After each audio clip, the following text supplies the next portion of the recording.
सरकार एक जबान बोल रही है और सरकार की जो पार्टी है भाजपा वो दूसरी भाषा बोलती है। सरकार कहती है किसानों को आइए संवाद करेंगे, संवाद के नाम पर क्या हो रहा है आप देख रहे हैं। दूसरी तरफ अभी मैं कल सुन रही थी इनकी भोपाल की सांसद, क्या नाम है, साध्वी प्रज्ञा, खुद आतंक की आरोपी जेल से बेल पर बाहर है, वो इन्हें आतंकी बता रही है। वो कह रही है इन्हें यहाँ से तुरंत खाली कराइए। जहर उगल रहे हैं, आप समझ रहे हैं, जहर उगला जा रहा है। आप कहते हैं ये आतंकी है या खालिस्तानी है, ये गुंडे हैं, दूसरी तरफ आप बात करने को बुलाइए। और आज इनको इनका खाना, इनका पीना, इनकी सेवाएं जो है वो चुभ रही हैं। उनका कहना है ये किसान ये जीन्स पहनता है, ये अंग्रेजी बोलता है, हाँ ये पिज्जा खाता है। हाँ तो मुझे लगता है कि इससे उनको जलन हो रही है, तो होने दीजिए, क्योंकि आंदोलन खा पी के आगे बढ़ेगा।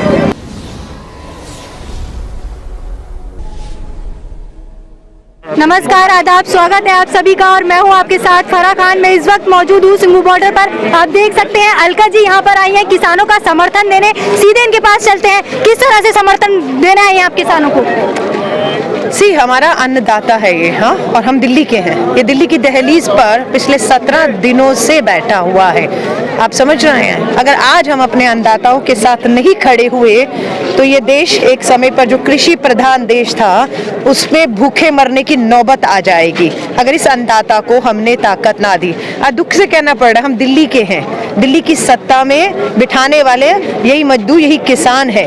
आज वो इस दहलीज पर बैठा हुआ सत्ता से न्याय मांग रहा है। तो मैं अपील करती हूँ देश की सभी तमाम, खासतौर से दिल्ली के लोगों को, हमें मालूम है कि आने वाले समय में ये आंदोलन और जो है अपना रुख जो है आगे बढ़ेगा ये आंदोलन, और दिल्ली के लोगों के लिए परेशानियां हो सकती हैं, लेकिन दिल्ली के लोग किसानों की परेशानियों को देख रहे हैं कि किस तरह से खुले में अपने हक अधिकारों के लिए, न्याय के लिए लड़ रहे हैं। तो ऐसे समय में दिल्ली हर तरीके की परेशानी का सामना करने को, किसानों जितना त्याग तो दिल्ली नहीं कर रही, हम तो अपने बिस्तरों में ठंड में बैठे हैं, लेकिन आज मैं दिल्ली की तरफ से किसानों के बीच में आकर ये कहना आई हूँ, दिल्ली आपके साथ खड़ी है। आने वाले समय में आंदोलन और जब बढ़ेगा, जो भी कठिनाइयां परेशानियां आएंगी, हम उसके लिए तैयार हैं। लगातार आप देख रही हैं सरकार की तरफ से बैठकें बुलाई जा रही है, लेकिन वो बैठकें कोई नतीजे तक नहीं पहुंच रही है। पहुंचेंगी भी नहीं, आप कोई उम्मीद मत करिए।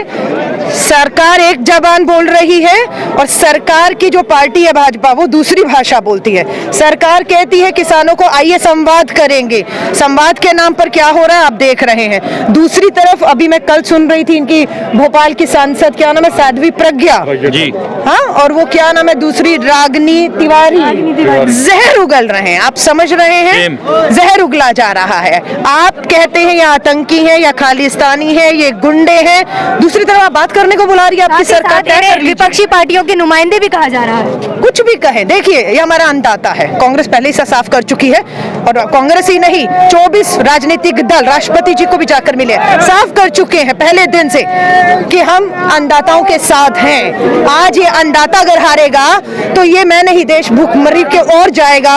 अभी लॉकडाउन में आपने देखा सरकार का दावा है, क्या दावा है, 80 करोड़ लोगों को मुफ्त राशन दे रही है केंद्र की सरकार। किसके दम पर? इन अन्नदाताओं के दम पर आप 80 करोड़ लोगों को मुफ्त का राशन दे पा रहे हैं।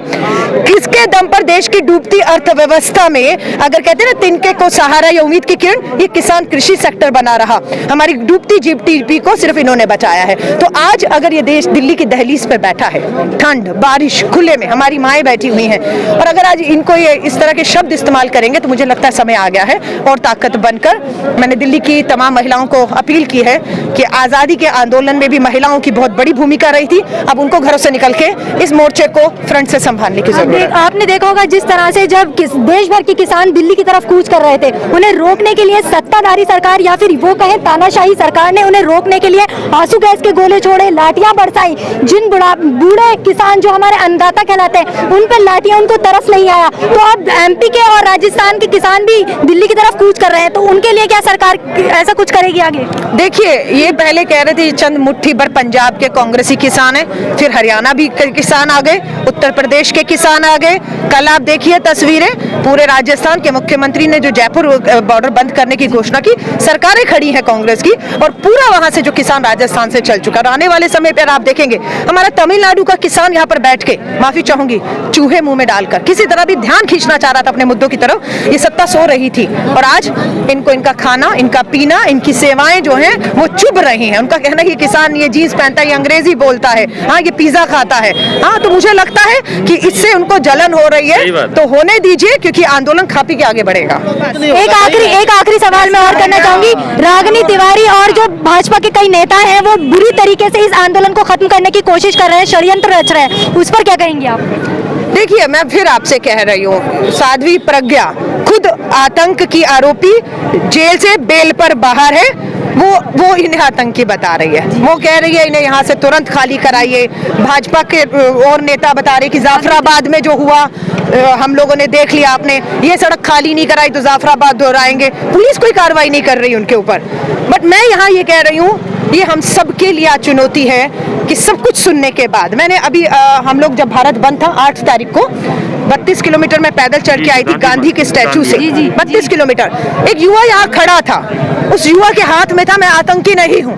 वो इतना भावुक था कि मैं तो हल चलाता था, मैं तो खैर का इंसान था। मेरी गलती ये होगी कि मैं सरहद पर दिल्ली की सत्ता से न्याय मांगने आ गया और मुझे आतंकी बताया जा रहा है। मेरी माँ, मेरी बेबे जो मेरे साथ है, उसको कहा दिहाड़ी पर आई महिला है। वो इतना आहत था, उसने कहा क्योंकि युवा को आप अंदर से उसको आप छेड़ रहे हैं, उसने ये कहा कि अच्छा ठीक है, अब मुझे आतंकी कह दिया है तो अब मैं हल छोड़कर बंदूक उठा लेता हूँ। तो मुझे लग रहा है ये धैर्य की परीक्षा मत लीजिए। यहाँ वो किसान बैठा है जिसके बेटे ने इस देश के लिए सरहद पर अपनी कुर्बानी दी। तो आपको नहीं लगता ये सरकार तानाशाही दिखा रही है? अगर कोई भी स्टूडेंट्स अपना हक के लिए आवाज खड़ी करे तो वो टुकड़े टुकड़े कहेंगे लाते हैं। मुसलमान अपने हक के लिए अगर आवाज उठाए तो उन पर यूएपीए लगा दिया जाता। और अब ये किसान अपने हक के लिए, सच्चाई के लिए, हमारे अन्नदाता आज सड़कों पर बैठे हैं तो उनको खालिस्तानी कहा जा रहा है। देखिए, वो कुछ भी कहें, है ना, अगर हैं तो 15 दिन से लगभग 16-17 दिन है, क्यों नहीं हाथ लगा पाए? क्योंकि अंदर से आप जानते हैं ये देश का, इस मिट्टी का किसान है जो अन्न उगा के देश का पेट आज 134 करोड़ का भारत का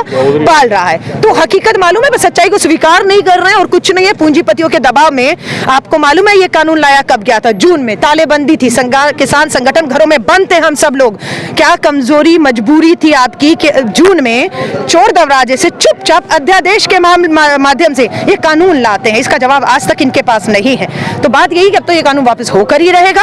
हमारी भी ये मांग है, पार्लियामेंट का सत्र बुलाइए, कानूनों को वापस लेकर दोबारा ड्राफ्ट किसान संगठन बनाएंगे, सरकार को देंगे, सरकार उसको वेबसाइट पे डाले, मीडिया में चर्चा करे, आर्टिकल लिखाइए, बहस कराइए और उसके बाद जो कानून बनेगा वो देश को, किसानों को, हम सबको स्वीकार होगा। लेकिन हम तब तक यहाँ हैं जब तक किसान यहाँ है। किसान अपने घर चला जाएगा, किसान आपकी मांगों से, आपकी जो भी आपके सुझाव आ रहे सेटिस्फाइड है, हम भी सेटिस्फाइड। जब तक किसान खड़ा है हम खड़े हैं। देखा आपने, ये थी हमारे साथ अलका लांबा जी, ये किसानों के साथ समर्थन दर्ज करवाने पहुंची और ये भी तब तक खड़ी है यहाँ पर जब तक किसान भाई यहाँ पर मौजूद है। ऐसी तमाम बड़ी खबरों को देखने के लिए देखते रहिए हमारे चैनल को। शुक्रिया।